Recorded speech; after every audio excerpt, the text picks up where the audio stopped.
friends, this is yours Fanishwar sir, your mentor.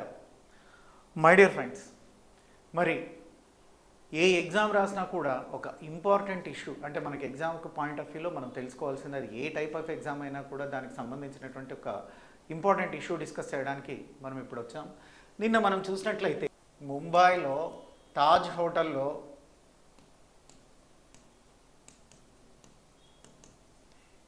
ఉగ్రదాడి జరిగినటువంటి సంఘటన, ఈ ఉగ్రదాడి జరిగినటువంటి సంఘటన గురించి వారు నిన్న ఒక మాట అన్నారు. ఆ మాటలు ఏమంటున్నారయ్యా అంటే, సో ఈ ఉగ్రదాడి జరిగినటువంటి సందర్భంలో ఈ ఉగ్రదాడికి ఎవరైతే మాస్టర్ మైండ్ ఉపయోగించి ప్లాన్ చేశారో ఆ జకీర్ రెహమాన్ లఖ్వీకి, ఎవరు దీనికి ఉగ్రదాడికి పాల్పడినటువంటి దానికి ఒక ప్లాన్ చేసినటువంటి మాస్టర్ మైండ్ ఎవరిదయ్యా అంటే, సో జకీర్ రెహమాన్ లఖ్వీకి జైల్లో ప్రత్యేక సదుపాయాలను పాకిస్తాన్ కల్పించింది. సో జైల్లో ప్రత్యేక సదుపాయాలని పాకిస్తాన్ కల్పించింది. ఎలాంటి సదుపాయాలయ్యా అంటే, ఆయన బిడ్డను కనడానికి, తండ్రి అవ్వడానికి కూడా, అంటే భార్యతో కలవడానికి, బిడ్డను కనడానికి కూడా పాకిస్తాన్ జైళ్ళు ఆయనకు పర్మిషన్ ఇచ్చాయి.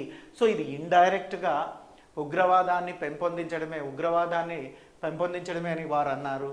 దాంతోపాటుగా సో FATF గ్రే లిస్ట్లో పాకిస్తాన్ని చేర్చాలా అన్నారు. ఇప్పుడు మనకు ఎగ్జామ్ పాయింట్ ఆఫ్ వ్యూలో ఇక్కడ ఈ స్టేట్మెంట్లో what is the useful for the examination point of view means grey FATF అన్నటువంటిది ఏంటి, గ్రే లిస్ట్ అంటే ఏంటి, దాంట్లో ఎన్ని లిస్టులు ఉంటాయి, బ్లాక్ లిస్ట్ అంటే ఏంటి, గ్రే లిస్ట్ అంటే ఏంటి, FATF అంటే ఏంటి, ఇవి పరీక్ష పాయింట్ ఆఫ్ వ్యూలో మనకు ఎగ్జామ్కి వచ్చేటువంటి అంశాలు. మరి ఈ ఎగ్జామ్కి వచ్చేటువంటి అంశాలను మనం తరువుగా తెలుసుకోవాలా. ఇందులో సభ్య దేశాలు ఎన్ని, ఏ దేశాలని గ్రే లిస్ట్లో పెట్టారు, గ్రే లిస్ట్లో పెడితే వచ్చేటువంటి అడ్వాంటేజెస్ ఏంటి, డిసడ్వాంటేజెస్ ఏంటి అన్నటువంటి దాని గురించి మనం డిస్కస్ చేయబోతున్నాం. ఇక మనం గమనించినట్లయితే FATF అంటే ఫైనాన్షియల్ యాక్షన్ టాస్క్ ఫోర్స్ అని మనం చెప్తున్నాం. సో ఏంటయ్యా ఇది అంటే, FATF financial action task force. ఈ ఫైనాన్షియల్ యాక్షన్ టాస్క్ ఫోర్స్ అన్నటువంటిది ఎప్పుడు స్థాపించబడిందయ్యా అంటే 1989లో దీన్ని స్థాపించారు. ఏ సందర్భంలో స్థాపించారయ్యా అంటే, G7 జరిగేటువంటి సందర్భంలో, G7 దేశాల సదస్సు జరిగేటువంటి సందర్భంలో ఈ FATFని ఫైనాన్షియల్ యాక్షన్ టాస్క్ ఫోర్స్ అన్నటువంటి దానిని స్థాపించడం జరిగింది. సో ఎందుకు స్థాపించారు, దాని యొక్క ప్రధాన ఉద్దేశం ఏంటి అంటే, ఒక వ్యవస్థను స్థాపించాలి అంటే ఏదో ఒక ఉద్దేశం అన్నటువంటిది ఉండాలి కదా. దీని యొక్క ప్రధాన ఉద్దేశం ఏంటయ్యా అంటే, మనీ లాండరింగ్, ఉగ్రవాదానికి ఆర్థిక సహకారాన్ని నిరోధించడం. సో మనీ లాండరింగ్, అదేవిధంగా రెండో అంశం ఏంటయ్యా అంటే ఉగ్రవాదం. ఈ రెండింటికి ఎవరైతే ఫైనాన్షియల్ కోఆపరేట్ చేస్తున్నారో అంటే ఆర్థిక సహకారాన్ని అందిస్తున్నారో ఆ ఆర్థిక సహకారాన్ని ఆప్ చేయడం, ఆ ఆర్థిక సహకారాన్ని అందించకుండా నిరోధించడం అన్నటువంటిది ఈ FATF యొక్క ప్రధాన ఉద్దేశం. ఈ రెండింటికి ఆర్థిక సహకారాన్ని, ఫైనాన్షియల్ కోఆపరేషన్, సో ఈ ఫైనాన్షియల్ కోఆపరేషన్ అన్నటువంటిది దొరకకుండా చూడడము. ఏ దేశాలైతే ఈ విధంగా మనీ లాండరింగ్, ఉగ్రవాదం అన్నటువంటి అంశాలకు ఆర్థిక సహకారాన్ని అందిస్తున్నాయో, ఫైనాన్షియల్ కోఆపరేషన్ ఇస్తున్నాయో ఆ దేశాలను వెలివేస్తారు, బ్లాక్ లిస్ట్లో పెడతారు, గ్రే లిస్ట్లో పెడతారు. సో ఇది ఈ రెండిటి కోసము దీని యొక్క ప్రధాన ఉద్దేశం ఏంటయ్యా అంటే, మనీ లాండరింగ్, ఉగ్రవాదానికి ఆర్థిక సహాయం ఎవరైతే అందిస్తున్నారో ఆ దేశాలను బ్యాన్ చేయడం అన్నటువంటిది వీటి యొక్క ముఖ్య ఉద్దేశం. మరి ఏం బేస్ తీసుకుంటున్నారు అన్నటువంటిది అయితే 40 సిఫార్సులను వీళ్ళు చేస్తున్నారు. అంటే ఎవరైతే ఈ మనీ లాండరింగ్ కానీ ఉగ్రవాదం, ప్రత్యేకించి ఉగ్రవాదము, మనీ లాండరింగ్ రెండు అంశాలకు ఆర్థిక సహకారాన్ని అందించేటువంటి దేశాలు ఉన్నాయో ఆ దేశాలకు 40 సూచనలు చేస్తున్నారు, 40 సిఫార్సులను చేస్తున్నారు. ఇట్లాంటివి చేయొద్దు. అందులో 9 సిఫార్సులు ప్రత్యేకంగా రూపొందించబడినటువంటివి.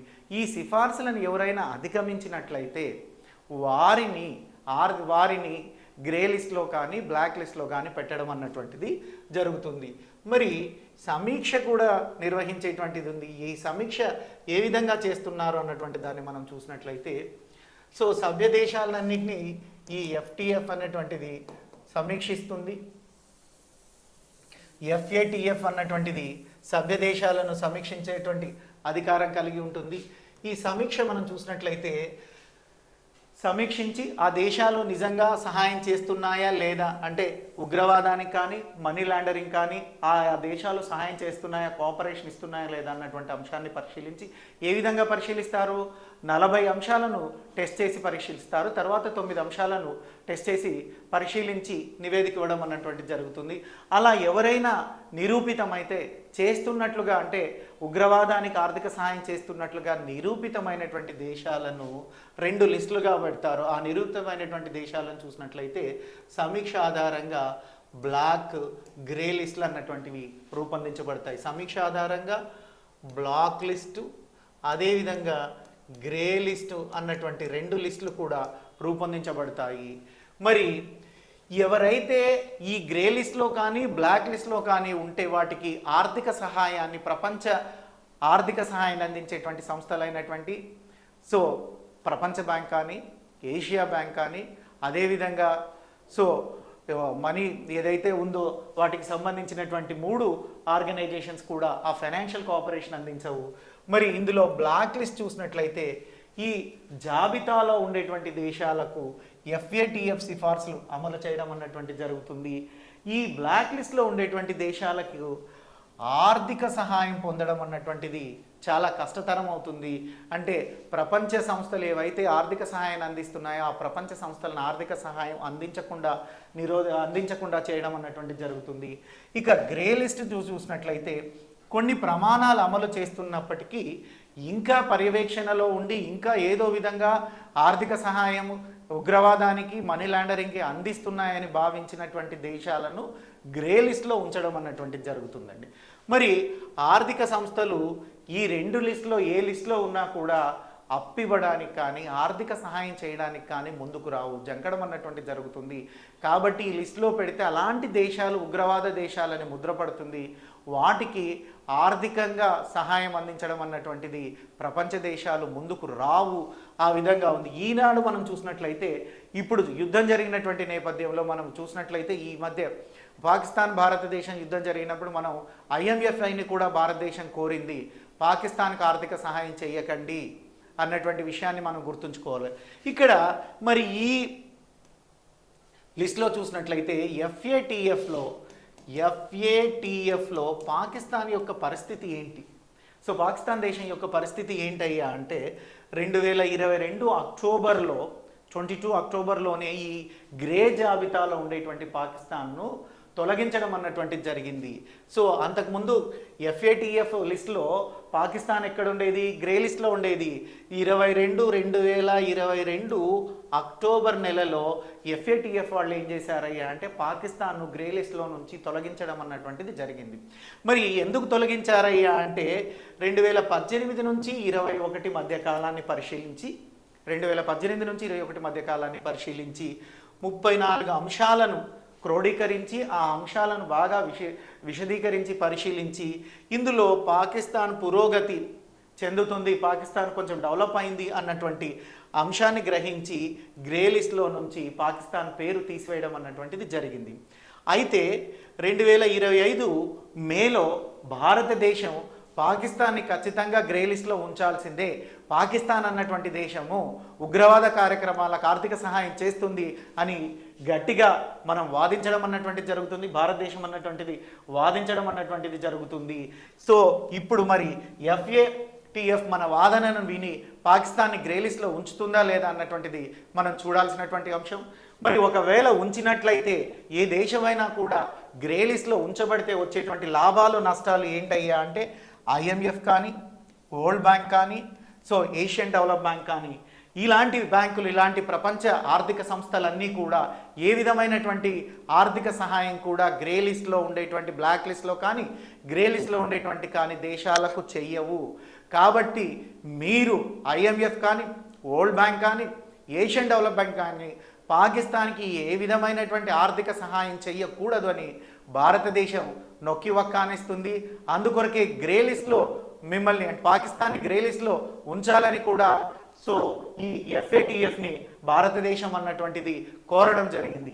ఇకపోతే ప్రస్తుతం ఈ FATFలో ఎన్ని దేశాలు ఉన్నాయి, సో మరి పాకిస్తాన్తో పాటుగా పాకిస్తాన్కి ముందుగా ఎన్ని దేశాలు ఉన్నాయా, ఇటీవల ఈ లిస్ట్లో ఏవైనా దేశాలు చేరాయా అన్నటువంటి దాన్ని మనకి ఎగ్జామ్లో అడిగేటువంటి అవకాశం ఉంది. ఖచ్చితంగా గుర్తుపెట్టుకోండి, ఇంటర్నేషనల్ ఆర్గనైజేషన్స్కి సంబంధించి ఏ ఎగ్జామ్ రాసినా కూడా ఒక క్వశ్చన్ అన్నటువంటిది మనం ఎక్స్పెక్ట్ చేయొచ్చు. Must we are expected one question from international organizations, particularly for the financial organizations. మరి ఇక్కడ మనం చూసినట్లయితే గ్రే లిస్ట్లో మొత్తం ఎన్ని దేశాలు ఉన్నాయి అంటే, సో గ్రే లిస్ట్లో 16 దేశాలు ఉన్నాయండి. So very important bit, we are expected question here. How many countries in grey list? Now at present 16 countries in grey list. 16 దేశాలు ఉన్నాయి. సో ఫిబ్రవరి 25 నాటికి ఈ financial action task force FATF grey లిస్ట్లో ఏ కంట్రీలు ఉన్నాయంటే 16 ఉన్నాయి. ఆ 16 కంట్రీలు ఏవయ్యా అంటే Algeria, Angola, Bulgaria, Burkina Faso, the name of the countries Burkina Faso, Cameroon, Croatia, Democratic Republic of Congo, simple it says the Congo, Haiti, Kenya, Lebanon, Mali, Monaco, Mozambique మరియు Namibia వంటి 16 దేశాలు గ్రే లిస్ట్లో ప్రస్తుతం ఉన్నాయి. Very important, అడిగేటువంటి అవకాశం ఉంది. అదేవిధంగా చూసినట్లయితే అదనంగా ఫిబ్రవరి 2025లో లావోస్ మరియు నేపాల్లను గ్రే లిస్ట్లో చేర్చారు. ఇట్స్ వెరీ రీసెంట్గా గ్రే లిస్ట్లో చేర్చినటువంటి దేశాలు ఏవయ్యా అంటే లావోస్ మరియు నేపాల్ని రీసెంట్గా గ్రే లిస్ట్లో చేర్చడం అన్నటువంటిది జరిగింది. అదేవిధంగా రీసెంట్గా గ్రే లిస్ట్లో నుంచి తొలగించబడినటువంటి దేశం ఏదయ్యా అంటే ఫిలిప్పైన్స్. సో రీసెంట్గా గ్రే లిస్ట్లో నుంచి తొలగించబడినటువంటి దేశం ఏదయ్యా అంటే ఫిలిప్పైన్స్ అన్నటువంటి దాన్ని మనం చూస్తున్నాం. మరి ఈ పాయింట్ ఆఫ్ వ్యూలో ఇంటర్నేషనల్ ఆర్గనైజేషన్స్ అన్నటువంటిది ప్రతి పరీక్ష కూడా, అది ఏ రకమైనటువంటి పరీక్ష కూడా మనం ఈ ఇంటర్నేషనల్ ఆర్గనైజేషన్ మీద ఒక క్వశ్చన్ ఎక్స్పెక్ట్ చేయొచ్చు. సో ఇది సదా ఎల్లవేళలా మీ విజయాన్ని ఆకాంక్షించే మీ ఫణీశ్వర్ సార్. Thank you.